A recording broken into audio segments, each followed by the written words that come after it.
Oh man, you know you got problems when your key rotates more than 360 degrees in one direction. Replace it, and I'll show you how it's done.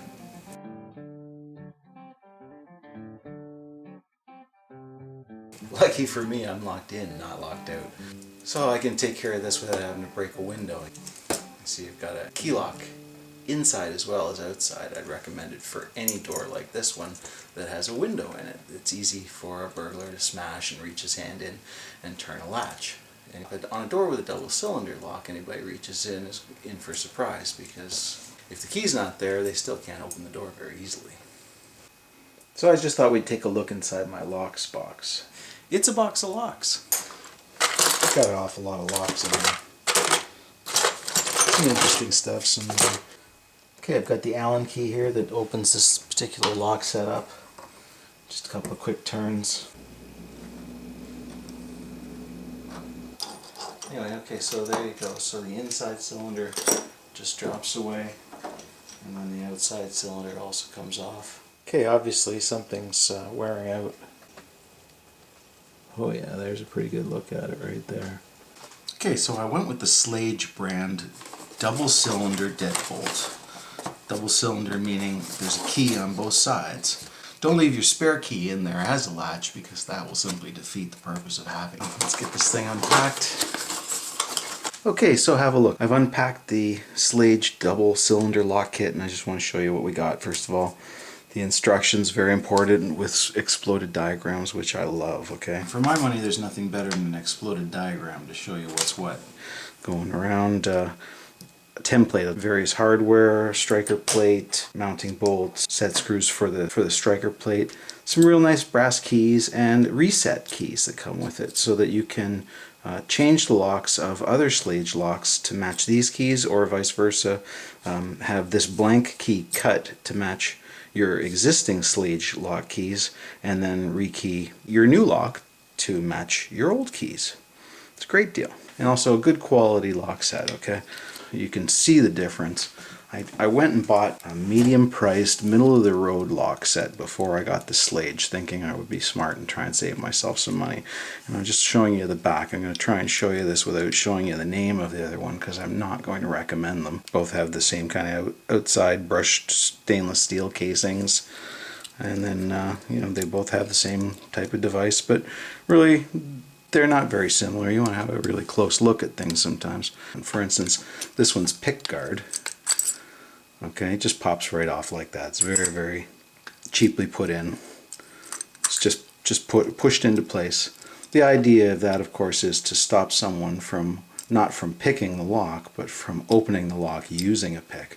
That's all I'll say, because I don't want to be teaching people how to break into doors. And the way the objects themselves, you know, the Schlage on my right feels like it weighs about twice as much as this other brand on my left. And also, just to compare the housings of the two deadbolt bodies, this one, again, much lighter than this one. So something else you're going to compare when you're looking at the two different locks is the deadbolt itself. The Schlage deadbolt on the right is larger than the other brand on the left. You can see a lot more metal there to do its job. Okay, so after I clean it up and blow out the debris, I just want to show you that this is in fact what you're looking at. That's the deadbolt. That's how far it fits into the door frame. There it is right there. Okay, we're just going to take the old deadbolt out really quick. Just a matter of undoing a couple of Phillips head screws. So here we are. We have the old one. It pulls right out nice and easy. There is nothing wrong with this particular mechanism, so I'm just going to save it. I'm going to save it in my locks box. It's a box of locks, and presto magic, we're ready to load in the new one. Orient it correctly. It says top, so you want to hold that end up and just drop it in.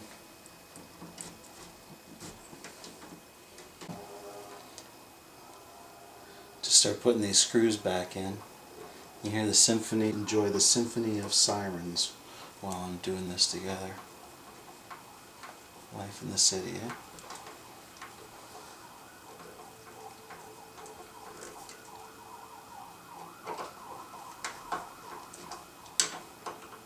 Okay, you don't want to over tighten these things because you don't want to distort the shape of it. So you see, I just back that off a little bit. And just take a standard screwdriver and try. Runs nice and smooth. For reassembly, the object of the game will be to get this little tab which is flat on one side and bulged or rounded on the other side. Okay, we're going to try and get that tab in the slot that controls the deadbolt.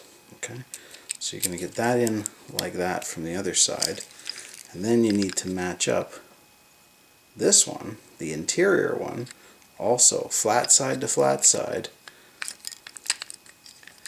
And you got to do this fairly, you have to do this blindly through the door. That's why I'm showing you this way. So you're going to have to be able to line up flat side to flat side and then find its way in so that it also shares its ability to turn the deadbolt. Okay. The key to it, pardon the pun, is to make sure that these tongues are flat side to flat side and not round side to round side. If you try and do them round side to round side, you're going to have real problems, and it's going to work just beautifully otherwise.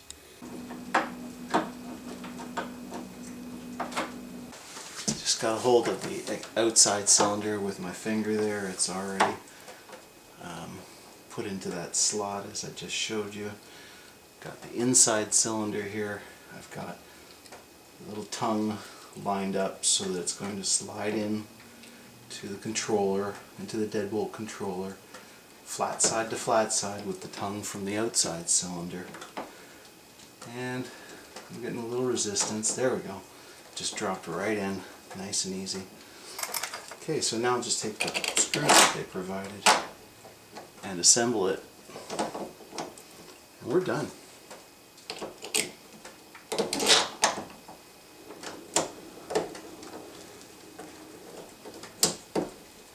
Finish those off.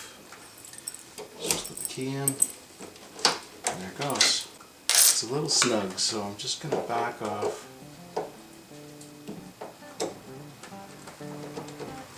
And try and center it a bit better.